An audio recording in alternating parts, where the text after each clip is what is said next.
Azoth by zeitgeistic. Chapter 2. Sublimation.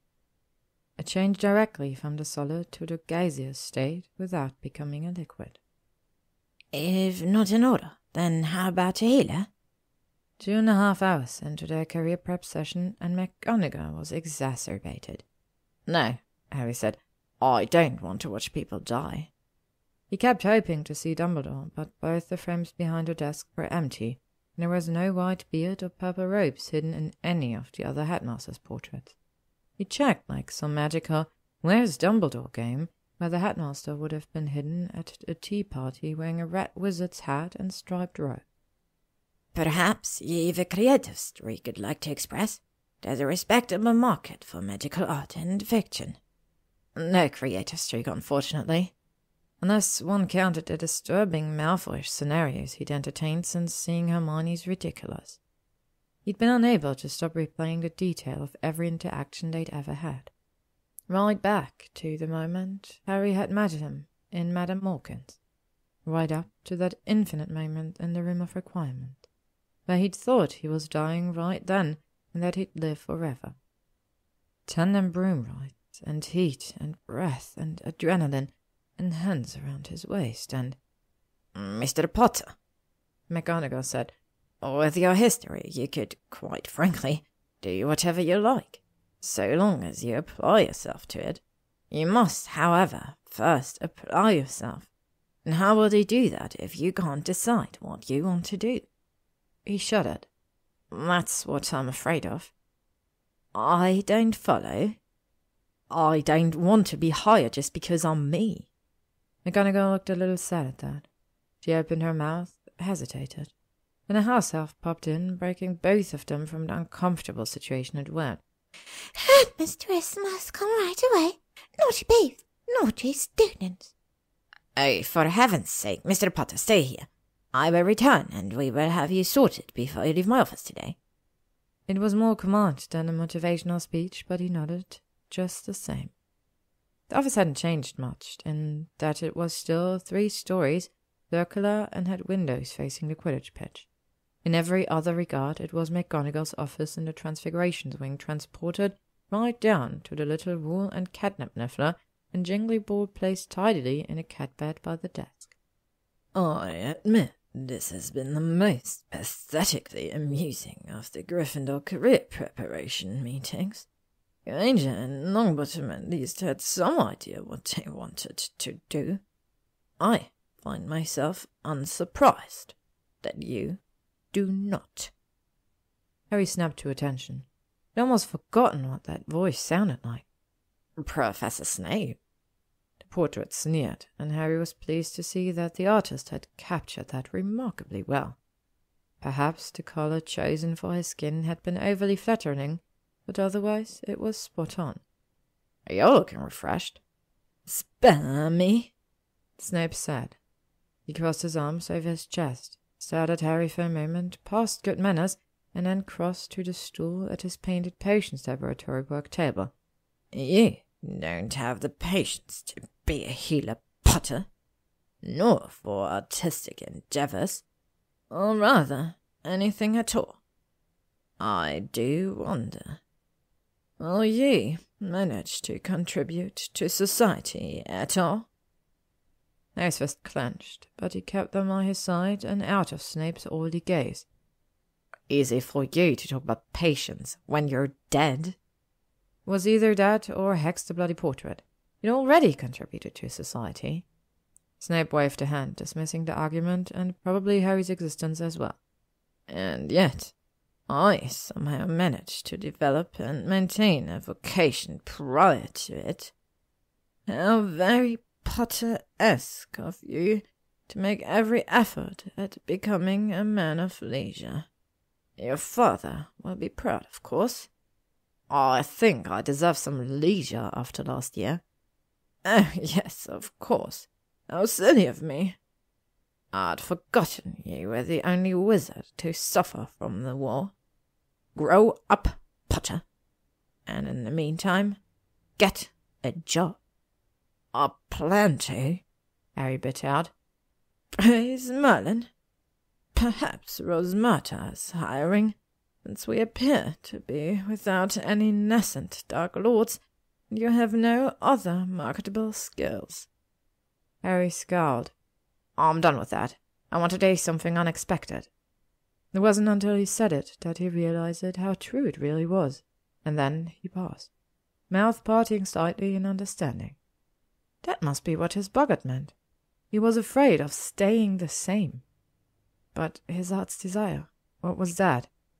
Snape was sneering vitriol at him, but he ignored it. What could he both fear and desire at once? Even as he asked himself the question, the answer came to him. And really, he should have known it all along. He just wanted to be himself. No boy who lived rubbish, no Voldemort, no Death Eaters, no prophecies. Just Harry. But who was Harry Potter really? It wasn't who he was right now. He was still living the life that Wizarding Britain carved out for him. He was getting his news. Then he'd probably end up at the orrery, whether he really wanted to or not, just because it was expected of him, and that's where Ron was. Then he'd marry Ginny, and they'd recreate the tragic, idyllic family immortalized in marble down in Godric's Hollow. He cringed. Did it really look rather like his mum? But it was expected of him, and he was terrified of living his life like that. What wasn't expected of him? That's what he wanted. The door opened. The sound of Hogwarts drifted in behind the taps of McGonagall's boot. I do apologize, Mr. Potter. We seem to have a boggart infestation in the North Wing. They must have got in before we patched that side up. He looked up at her, nodded vaguely. Snape was still leering at him, nasty as ever and just as disgusted. Unexpected, my ruddy ass. Harry heard him mutter things under his breath that he was almost certain included the word Dumbledore. McGonagall's nostrils flared, but she otherwise ignored the portrait Snape. Perhaps brow-making, McGonagall said, picking up right where they left off. Or professional Quidditch. You have the skill for reserve, and with a few years practicing, I've no doubt you'd make starting. Montrose Magpies, if you don't mind. Patience, Harry said, staring right into Snape's abyssal eyes. I want to be a potions master. Dolphus went quiet. Even the dozing Hatmaster stopped snoring. McGonagall blinked at him. I'm sorry, Mr. Potter. I think I may have misheard you. I thought you said patience, he repeated. Yes.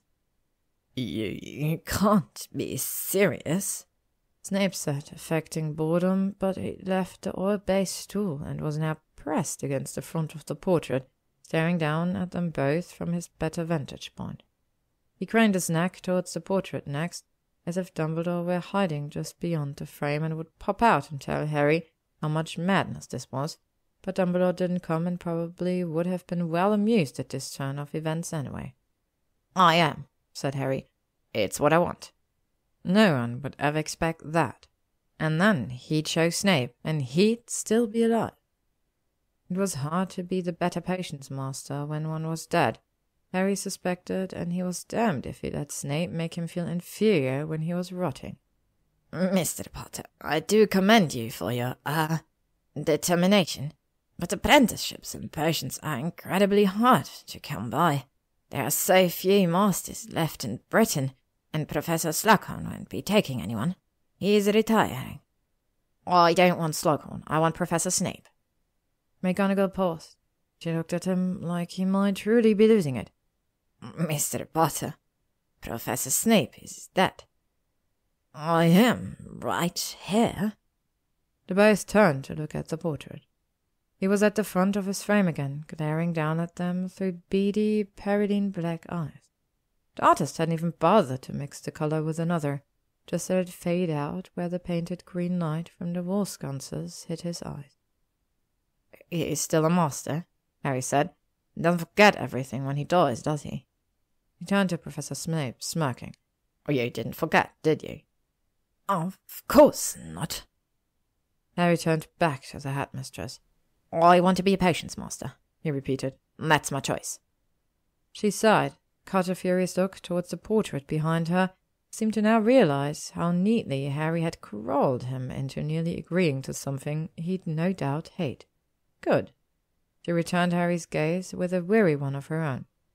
You seem quite adamant. Yes. It will require an O in your potions, Newt. Do you think you can learn 7 years' worth of material in 5 months? No. Yes. Snape snorted. McGonagall's expression was pain. Mr. Potter, perhaps you might prepare a contingency plan in the event that, well... They looked at one another for a long moment, neither speaking the thought that it was very likely his contingency plan, if any, would indeed come into play come June. That he could be a potions master was laughable at best. That he would end up being in Oran's debt was horrifying. He hadn't really considered it so thoroughly until now, but now that he did, he knew he wanted no part of it. He had to be good at something besides defense. "I'll go into PR," he said, shrugging. "People like listening to me talk, apparently." I thought you didn't want your career in the public eye. She was right, he really, really didn't. Moral motivation to succeed. Can I apprentice with Professor Snape? That will be up to Professor Snape, she said, blinking quickly. They both turned to the portrait, who was staring back at Harry with an unfathomable look. The silence spent longer than living people felt comfortable with, but which was probably nothing special for a portrait. Finally, Snape said, "If Mr. Potter is, by the grace of Merlin, and perhaps God, able to secure an O on his Newt, then I shall accept him for apprenticeship, if for nothing else than the entertainment value. After all, as you say, Mr. Potter, I have quite a lot of time on my hands." "But you won't," remained unspoken. Harry beamed at him, trying to remember if this had been his idea or if he'd been confounded. At least he wouldn't have to be an aura. Even being forced to spend time with Snape's portrait sounded better than that. After all, he could wash his hands of Snape after 3 years, but he'd be an aura forever. What would Ron say when Harry and Hermione both confessed they had no intentions of joining him at the Ministry? Would he be sad? Relief? "This is rather unprecedented," McGonagall was saying, but she looked too frazzled by his 3-hour-long career prep session to keep trying to talk him out of it. "But if Professor Snape agrees, if you can meet the qualifications for apprenticeship, then—" She shrugged, a wholly uncharacteristic gesture for her. "He won't," Snape said, in case anybody had any doubts about it. "Perhaps Mr. Potter should stop by 12 Fits for a new set of press ropes this Hogsmeade." Harry glared at him. "Enjoy your bobs now, Professor Snape. They won't be as funny to you when I'm putting on apprentice ropes instead." Snape chuckled nastily. "We shall see about that." Harry stepped off the gargoyle staircase and straight into Malfoy. His chest was warm and solid. Their mouth had nearly touched for a moment. Was it weird that he was sort of attracted to Malfoy simply because Malfoy hadn't turned him into Voldemort when the Snatchers got them? Or maybe he'd always been attracted to Malfoy, but he was such a prick that the attention was sucked away, like Malfoy was some kind of attraction dementor. Or was it that he hadn't been attracted to Malfoy at all until that moment when Hermione's dark sense of humor showed him what could be? Harry didn't know, but he wanted. Oh, well, fuck. His brain caught up with itself and hovered between panicking and lashing out defensively. He was attracted to him. He was attracted to Malfoy. Malfoy shoved him back and he stumbled against the wall. Took him a moment too long to remember that he didn't like that, and by then it would have seemed absurd to make a fuss. "Watch it, Potter," Malfoy muttered, but there wasn't any feeling behind it. He was too preoccupied with craning his neck around Harry to look up the spiral stairs. It annoyed Harry. Merlin, why would he care? Probably because Malfoy wasn't paying attention to him. Old habits returned easily. Malfoy being suspicious wasn't hard to react to. "What are you doing here, Malfoy?" Malfoy returned his attention to Harry. "I have an appointment. You aren't a Gryffindor. Well spotted, Potter. Next you tell me I'm not a Weasley." Harry rolled his eyes. Fucking wanker. They couldn't even have a bit of British small talk without Malfoy saying things that were not exactly insults, but because they came from Malfoy were insults. Pushed past him, and tried to push him from his mind as well. He took the back stairs up to the 7th floor in a bit of panic. Had he really just said he wanted to be a potions master?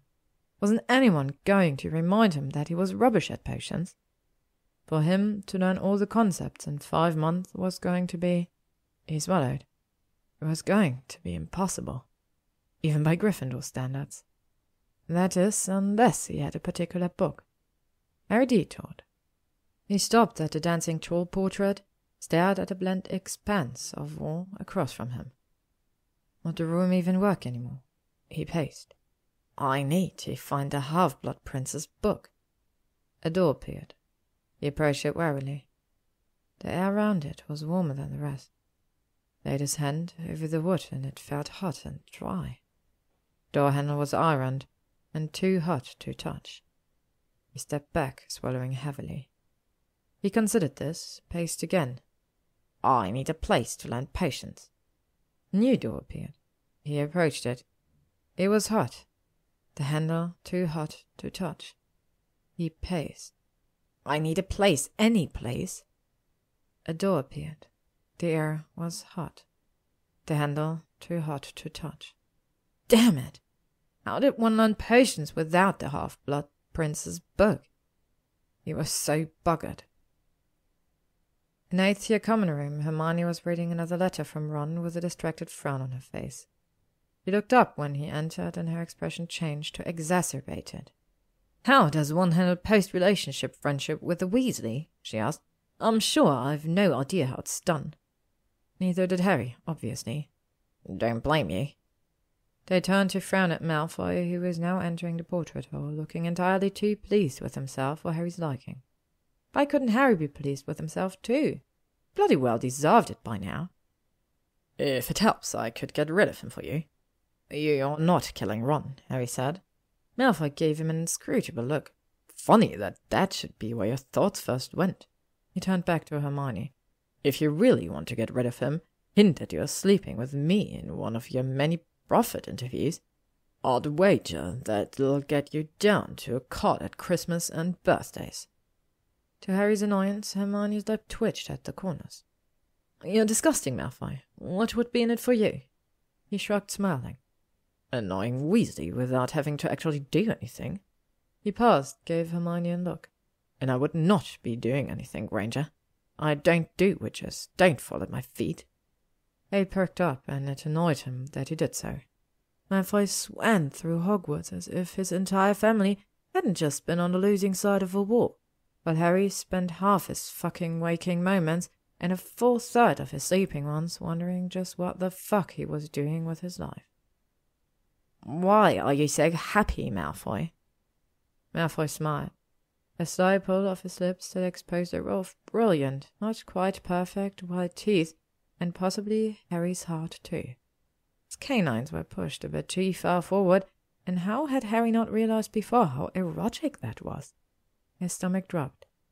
Tandem broom rides, fiend fire, panicked breath on his neck, clammy hands clenching around his abdomen, pointy teeth nipping at his earlobes.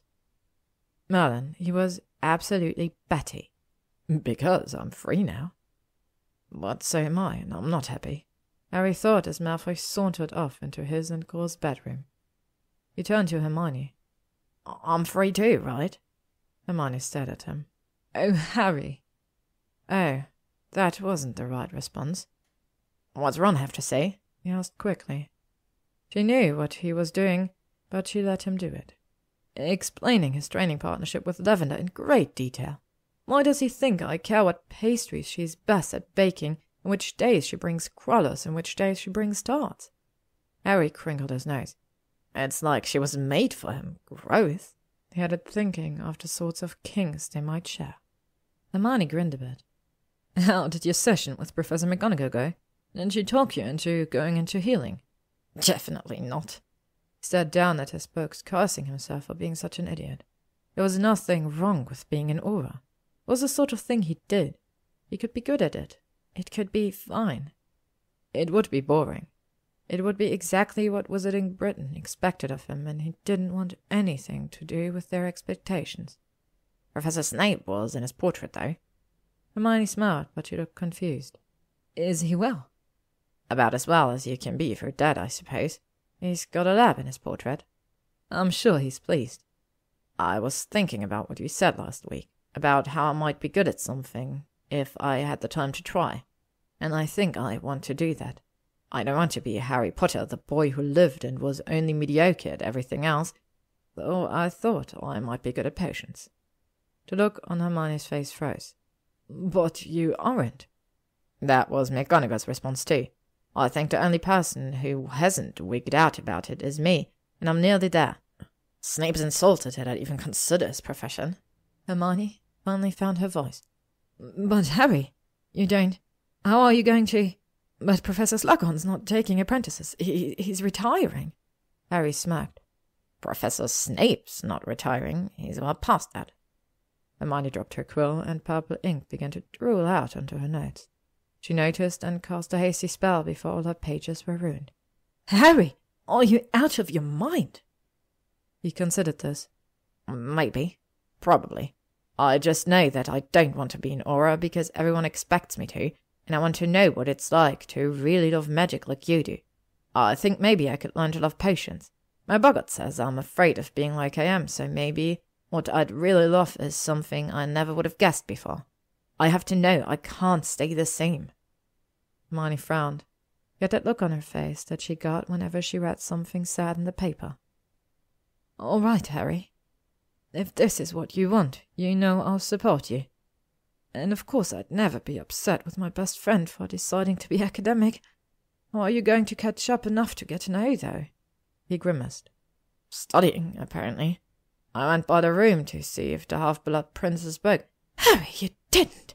She whispered, leaning in to keep any of the ever-present Slytherins from hearing their conversation.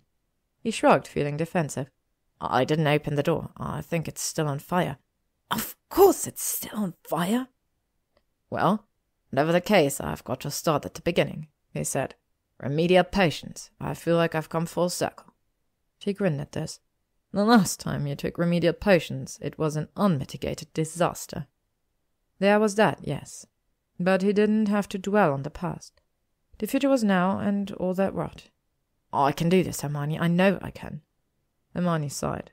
You'll need to know the theory behind potion-making if you're to have any hope at all, and Snape only assigned that sort of reading in first and second year.